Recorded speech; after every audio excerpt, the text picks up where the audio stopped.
Assalamualaikum warahmatullahi wabarakatuh. Saya Melviana dari Prodi PG PAUD ingin mempresentasikan tugas metode pendidikan saya yang berjudul yaitu pola asuh orang tua terhadap daya juang anak. Latar belakang pendidikan anak usia dini atau PAUD memiliki peran penting dalam membentuk dasar kepribadian, karakter, serta nilai-nilai sosial dan emosional anak. Pada masa ini, anak mulai membangun kemandirian melalui interaksi sosial, pembiasaan, dan bimbingan dari lingkungan terdekat, terutama keluarga. Sendrok tahun 2021. Dalam konteks tersebut, keluarga berfungsi sebagai wadah utama bagi pembentukan karakter, di mana pola asuh orang tua berperan penting dalam mengarahkan perilaku dan sikap anak sejak dini. Pola asuh yang diterapkan oleh orang tua berpengaruh terhadap cara anak berinteraksi, mengambil keputusan, serta menyelesaikan masalah dalam kehidupan sehari-hari.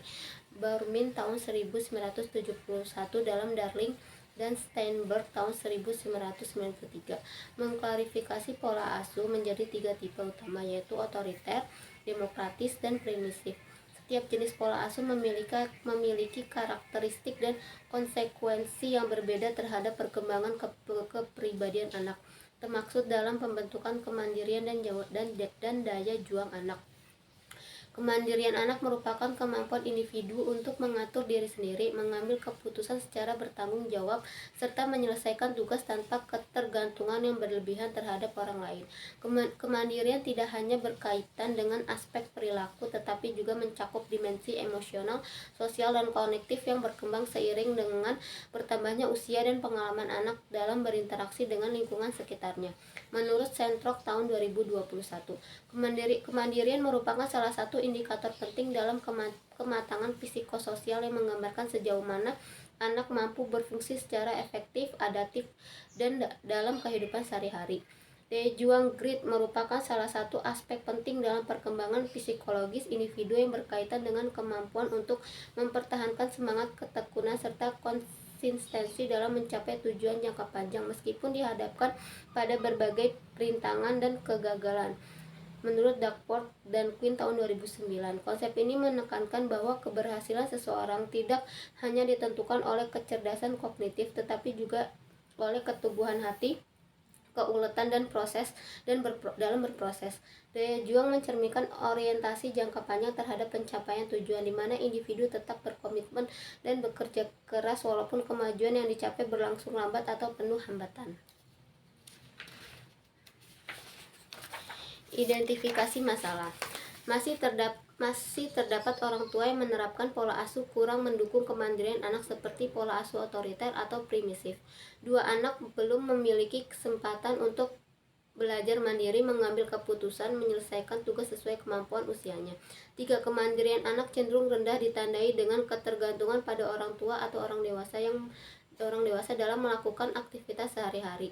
4 daya juang anak dalam menghadapi kesulitan atau kegagalan masih rendah. Anak mudah menyerah ketika menghadapi tantangan. 5 pola asuh orang tua belum sepenuhnya memperhatikan pengembangan kepercayaan diri dan ketekunan sebagai bagian dari daya juang anak. 6 kurangnya pemahaman orang tua mengenai gaya pengasuh yang dapat menumbuhkan kemandirian dan daya juang anak. 7 perubahan lingkungan sosial dan teknologi membuat anak lebih memilih kenyamanan instan sehingga memengaruhi kemampuan adaptasi dan usaha mandiri. 8 belum banyak penelitian yang mengkaji pengaruh pola asuh terhadap daya juang dengan memasukkan kemandirian anak sebagai variabel mediasi. 9 perlu adanya bukti empiris yang kuat mengenai seberapa besar kontribusi pola asuh dalam membentuk kemandirian dan daya juang anak dalam konteks lokal. Pembatasan masalah. Penelitian ini dibatasi pada 3 variabel utama, yaitu pola asuh, kemandirian, dan daya juang anak usia dini. Subjek penelitian difokuskan pada anak usia 5-6 tahun di lembaga PAUD.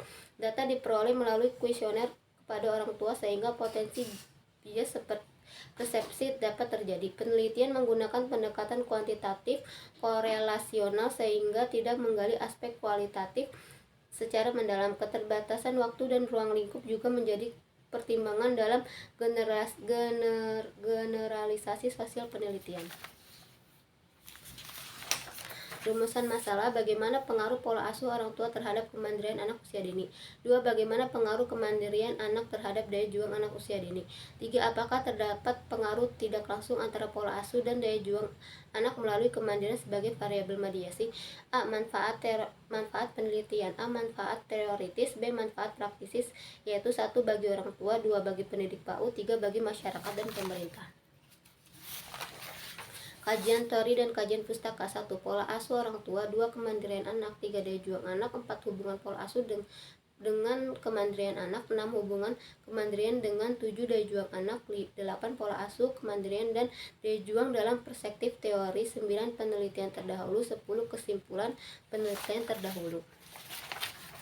Kerangka berpikir. Penelitian ini berangkat dari asumsi bahwa pola asuh orang tua memiliki pengaruh yang signifikan terhadap pembentukan kemandirian anak, dan bahwa kemandirian tersebut selanjutnya berdampak secara langsung pada tingkat daya juang resilience atau grit yang dimiliki anak dalam menghadapi berbagai tantangan kehidupan. Pola asuh yang diterapkan orang tua tidak hanya menentukan perilaku eksternal anak, tetapi juga membentuk struktur kepribadian, nilai-nilai, serta pola pikir yang menjadi dasar dalam proses pengambilan keputusan dan penyelesaian masalah. Hipotesis penelitian. Hipotesis 1. Pola asuh orang tua berpengaruh positif terhadap kemandirian anak usia sekolah dasar.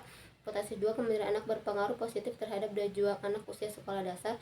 Hipotesis 3. Pola asuh orang tua berpengaruh positif terhadap daya juang anak sekolah dasar. Hipotesis keempat. Kemandirian anak mediasi hubungan antara pola asuh orang tua dan daya juang anak usia sekolah dasar. Tujuan penelitian: menganalisis pengaruh pola asuh orang tua terhadap kemandirian anak usia dini. 2. Mengetahui pengaruh kemandirian terhadap daya juang anak usia dini. 3. Menguji peran kemandirian sebagai variabel mediasi antara pola asuh dan daya juang anak usia dini. Metode penelitian. Penelitian ini menggunakan metode penelitian kuantitatif dengan pendekatan korelasional karena bertujuan untuk menganalisis hubungan dan pengaruh antara variabel pola asuh orang tua, kemandirian anak Z, dan daya juang anak Y. Pendekatan korelasional dipilih dengan pertimbangan bahwa penelitian ini tidak bermaksud melakukan manipulasi terhadap variabel, melainkan berfokus pada pengungkapan hubungan kausalitas antar variabel sebagai adanya di lapangan melalui analisis statistik inversional Creswell dan Creswell tahun 2023. Tempat dan waktu penelitian ini dilaksanakan di TKIT Nurul Iman, yaitu salah satu taman kanak-kanak Islam yang terpadu yang memiliki peserta didik dengan latar belakang sosial, ekonomi, dan keluarga yang beragam. Penelitian ini direncanakan berlangsung selama 4 bulan mulai dari Januari 2026 hingga April 2026. Populasi dan sampel. Sampel penelitian ditentukan dengan menggunakan teknik pengambilan sampel acak berlapis secara proporsional certified random sampling. Teknik ini dipilih karena anak-anak di PAUD dan TK memiliki kelompok atau lapisan yang berbeda, misalnya berdasarkan tingkat kelas, kelompok A dan kelompok B, serta usia anak. Teknik pengambilan data. Dalam penelitian ini, teknik pengumpulan data dilakukan dengan menggunakan metode angket kuesioner yang disebarkan kepada orang tua peserta didik baik secara langsung tatap muka maupun melalui media daring atau online menggunakan formulir digital. Teknik analisis data. Analisis data yang dalam penelitian ini dilakukan secara kuantitatif dengan menggunakan pendekatan statistik inferensial untuk menguji hubungan dan pengaruh antar variabel penelitian, yaitu pola asuh orang tua X, kemandirian anak Y, dan daya juang anak Y2.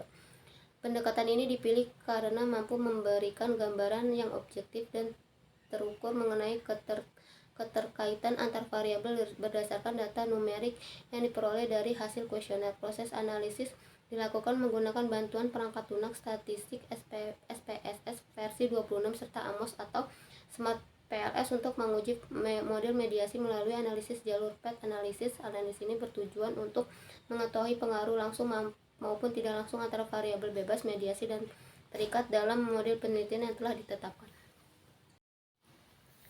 Hipotesis statistik. Dalam penelitian ini terdapat 4 hipotesis utama, yaitu hipotesis pertama sampai hipotesis 4 yang akan diuji menggunakan teknik analisis jalur PET analisis guna melihat pengaruh langsung dan tidak langsung antar variabel.